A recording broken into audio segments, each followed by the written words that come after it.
Ağlarınızdan soğudum. Tün әлемнен, жер асты әлемінен, қараңғылық әлемінен, бақилық қалған дүниеңізден сәлемдеме хабарлама. Ол жақтағылар қалай екен? Мына нәрсені айта кетейін, егер сіз қатты ашуланғанда, ыза, кек болып, кішкентай бөпеңізге бақырып, болмаса үйдегілерге ашуланып, сол кезде тіліңізге сәл абай болыңыз. Ашуланғанда айтқан сөздеріңіз, болмаса қатты қуанғанда, боқтап бірдеме болып кетеді, сол кезде де ауыздарыңызға ие болыңыздар.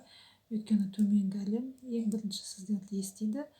Және де мысалға солай болсын десеңіз, бол деле қоятын Құдай көкте емес, сол жердің астында. Олар өте тез, жылдам, жақын, арман тілекті тез орындайды. Сондықтан ашуланғанда ауыздарыңызды бүйтіп қаласыз ба, бүйтіп жауып аласыз ба, әйтеуір эмоцияларыңызға, сезімдеріңізге абай болыңыздар.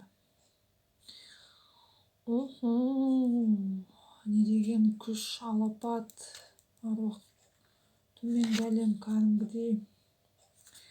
Мына жақта бір әулеттерінде бір сондай бір ұлы тылсым күштер бар ау деймін, кәдімгідей мына жақта қолдап қорғаушылар. Әшейін сіздерге ешкім тісі батпайды.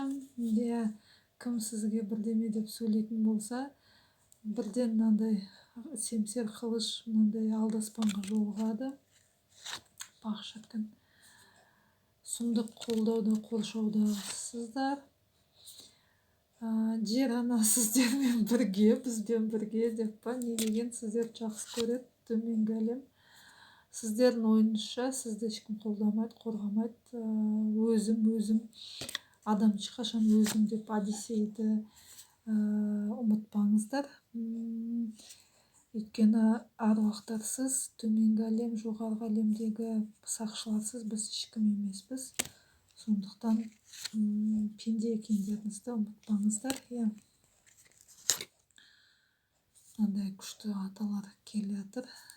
Аталарымыз хабарлауға шыққанға үлкен алғыс білдіреміз. Жандары жай тапсын, жатқан жерлер жайлы, топырақтар торқа болсын.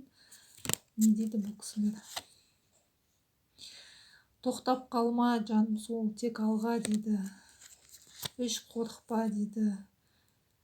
Қолдағы барды қанағат етіп, тек алға іс-әрекет жаса дейді. Сол кезде ұтасың, жеңіс сенімен бірге.